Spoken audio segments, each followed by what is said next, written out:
એમને જેનું છોકરું હગું નહીં થતું એ આ બસ એ સાચું સાચું ભાઈ મને તો કહેવા આયા નહીં તમે ના હા ભાઈ ના અત્યારે પૂછવા આયા વાત સાચી શૈલા ભોણા એ રામ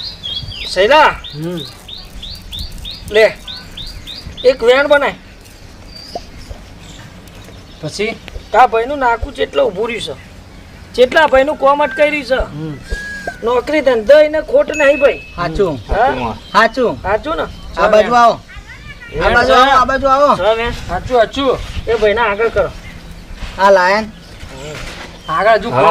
બોલો માં મારો પાવરો આગો મેલો કેમ ભાઈ પાવરા બાવરા લઈને આવવું પડે હવે? એ લોકો એ તો હું ખેતરમાં ડાયરેક્ટ આવ્યો માં અરે આ ગોડા જો તું ખેતરમાંથી આવ્યો છે